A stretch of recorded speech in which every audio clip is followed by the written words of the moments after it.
Hello, my name is Carrie Smoke, and today I'm going to talk about human evolution. I am an apologetics lecturer, and I do have a Master of Science degree in public health. I do have more information about me and my background in a video called My Story. This series has 6 parts. Today is the 4th part, as you can see here on the screen, on human evolution. So after this presentation, there will be 2 more presentations in this series on Let the Evidence Speak. So a brief outline of today's talk is, did man and apes have a common ancestor, and are humans still evolving? So let's look a little bit more at these 2 questions. Is there evidence that man and apes had a common ancestor? Is there evidence that humans are still evolving? And let's look at some evidence for these 2 questions. Did man and apes have a common ancestor? Evolution says that man and apes had a common ancestor, and that human-like apes existed approximately 5 million years ago, and that modern humans came into existence approximately 100,000 years ago. Apes are gorillas, chimpanzees, orangutans, gibbons, and humans. Apes are not monkeys. I can't tell you the number of times I've heard a person say that the theory of evolution says that humans came from monkeys. That is incorrect. Apes are not monkeys. Monkeys have tails. Apes do not have tails. Exception to this is that macaques are monkeys without tails, but they have vestiges of a tail.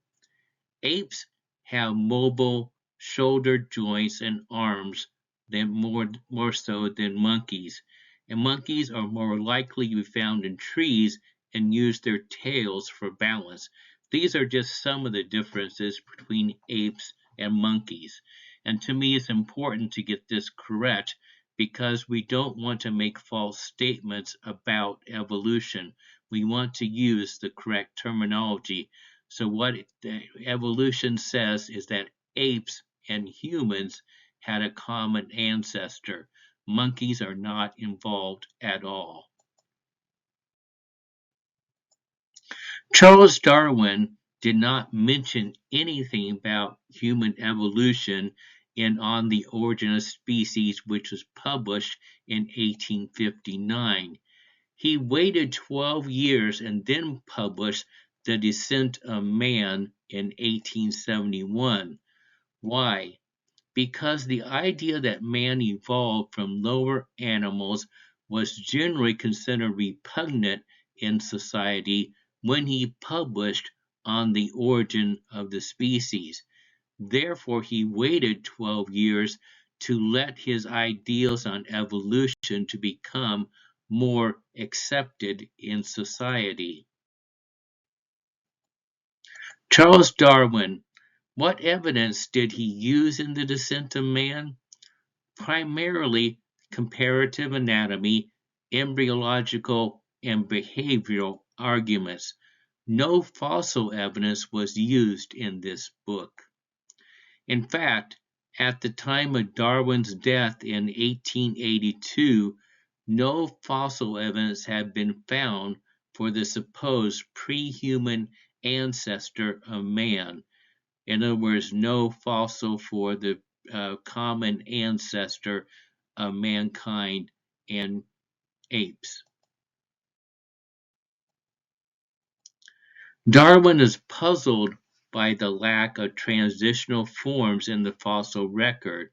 He says, quote, "Why, if species have descended from one another species by fine gradation, do we not everywhere see innumerable transition forms?" This can be found on page 205 on the origin of species.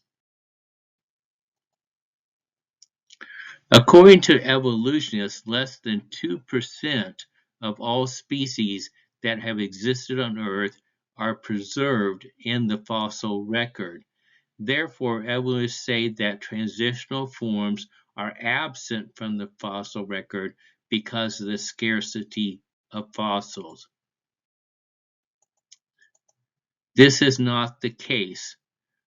Of the terrestrial vertebrates living today, one or more fossilized representative has been found for 42 of 43, in other words, 97% of the orders, here orders being the classification scheme.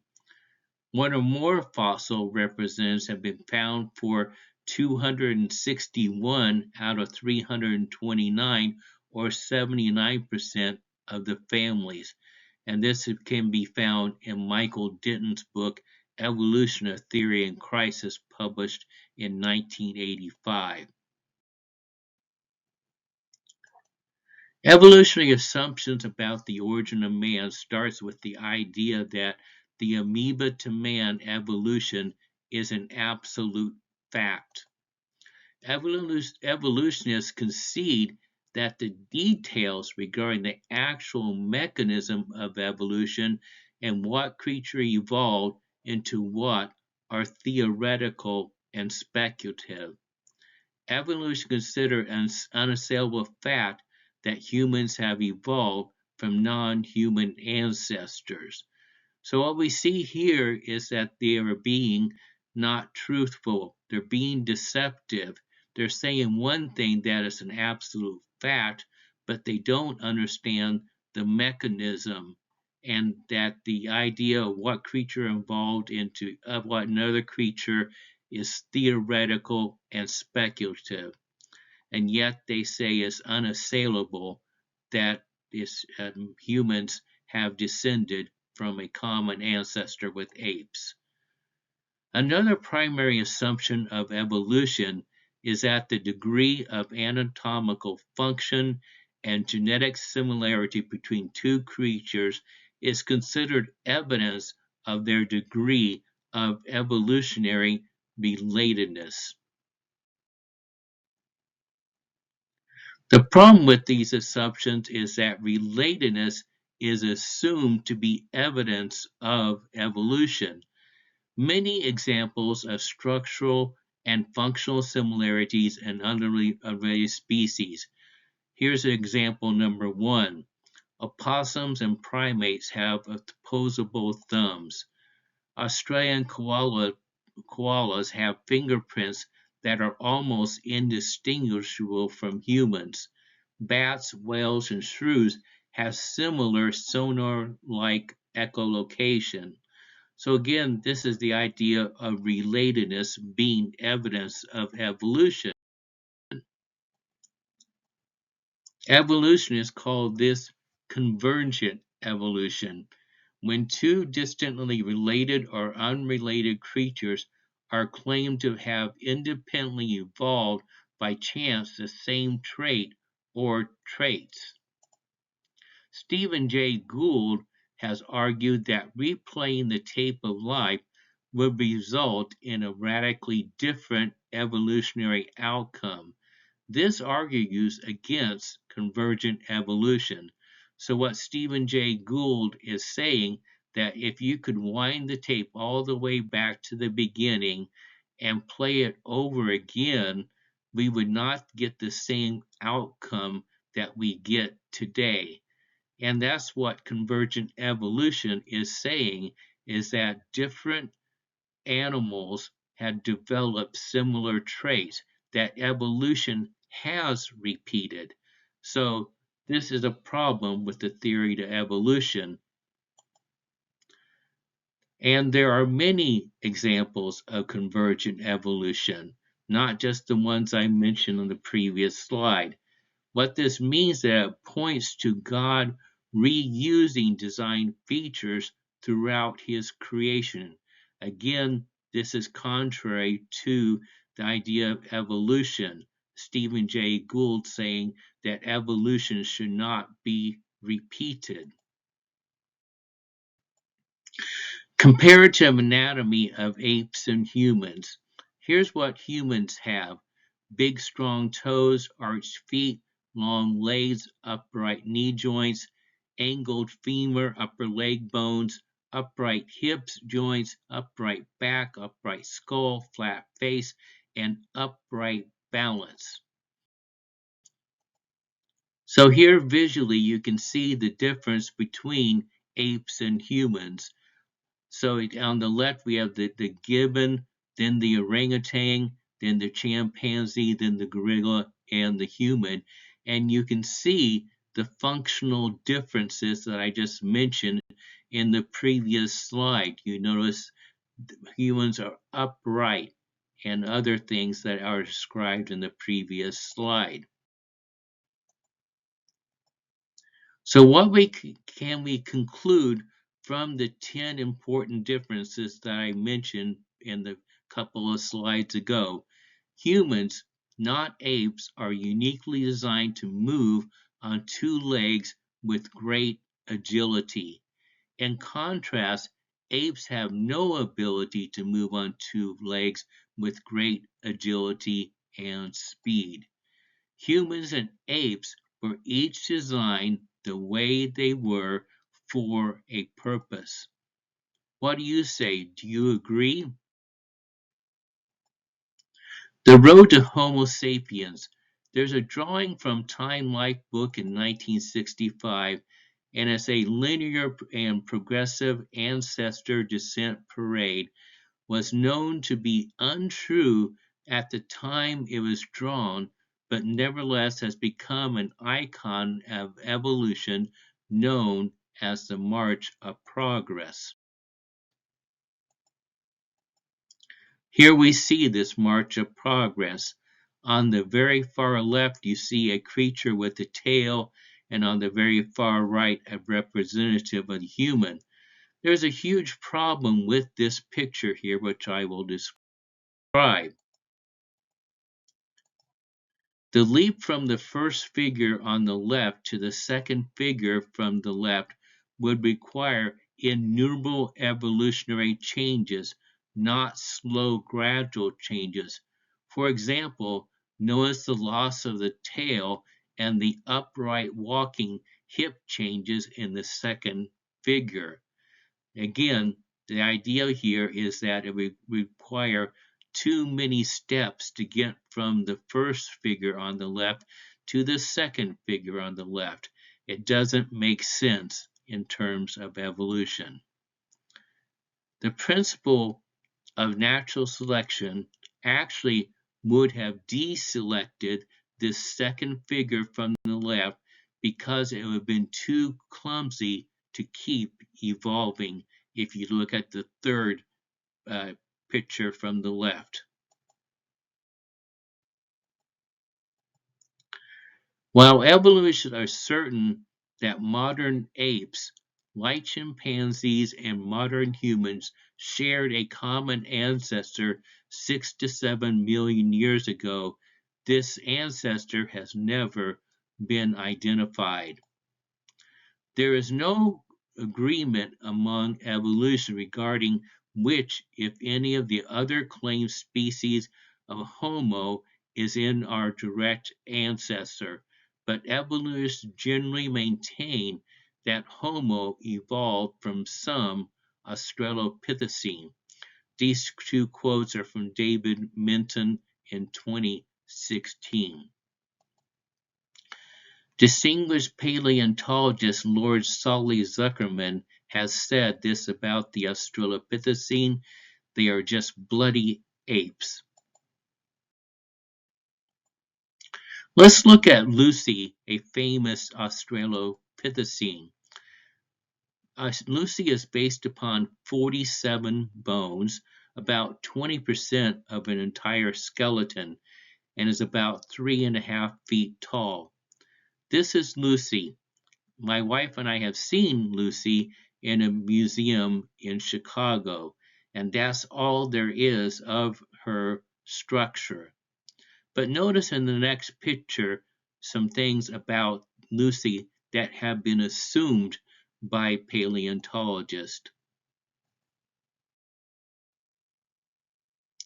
You notice here a chimpanzee on the left, and look at their feet, and look at the feet that have been added by artists and without any bones being representative of her feet in the previous slide. And you'll notice that her feet for Lucy are assumed to be human-like. Again, this is an assumption. There are no bones in the previous slide of the feet.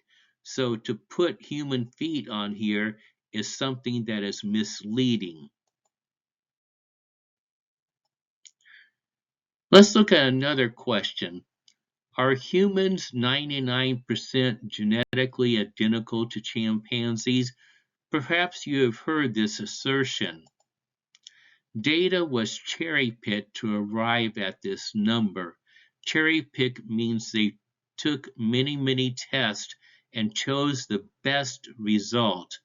The actual average agreement is 88% when you average all the tests that have ever been done. The rate of mutation per generation for both humans and chimpanzees is about 60.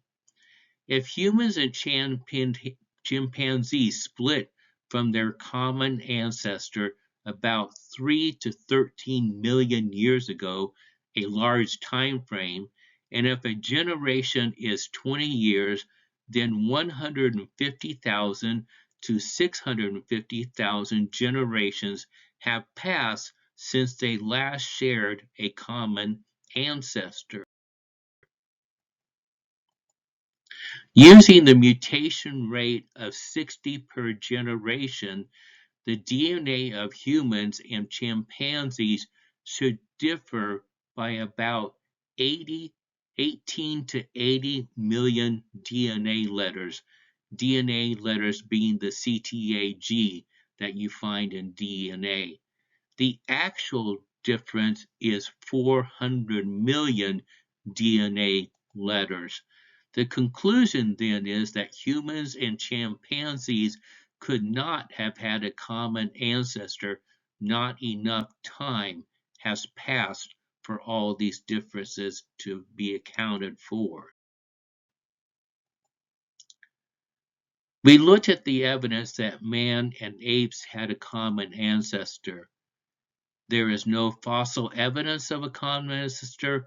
The march of progress drawing is not accurate. It does not reflect slow, gradual changes that is the keystone of Darwinism. The Australopithecine Lucy is not a human ancestor. Australopithecines are apes. The statement that humans are 99% genetically identical to the chimpanzee is based on data that has been cherry-picked. The actual average agreement is 88%. Does the evidence support the idea that man and apes had a common ancestor? Using inference to the best explanation, what do you say? Let's look next at the issue, are humans still evolving?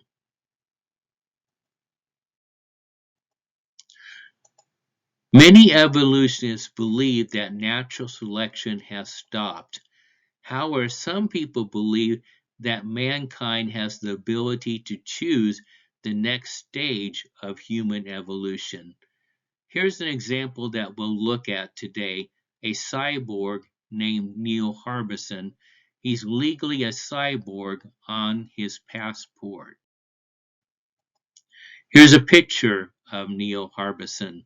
You can notice this thing sticking out the back of his head, and it's actually a fiber optic scope. He has a rare condition called achromatopsia, unable to perceive color, only sees in black and white. His antenna, which have fiber optic sensor, has changed his perception of color. The fiber optic sensor picks up colors in front of him and converts them to vibrations on the back of his head.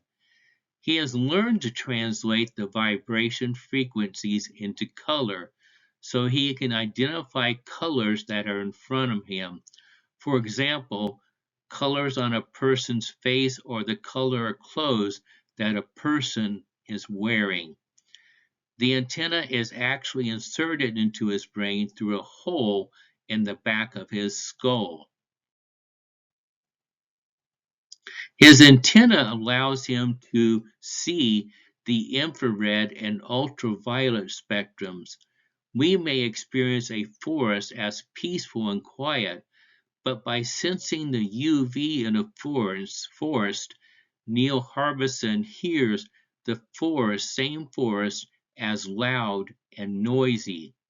Thus he has an ability that all other human beings do not have. He claims this is evolution, not evolution in the traditional sense of natural selection, but amplifying human powers through a union of genes, culture, and technology. How should Christians respond to this idea? Are humans still evolving? Is Neil Harbison really evolution, an example of evolution, or are humans rediscovering capabilities that they already have? In the case of Neil Harbison, is the fibic optic sensor giving him a new ability, or is the sensor tapping into a capability that the brain already possesses? What do you say? Thank you for listening today. I appreciate your time very much. Bye.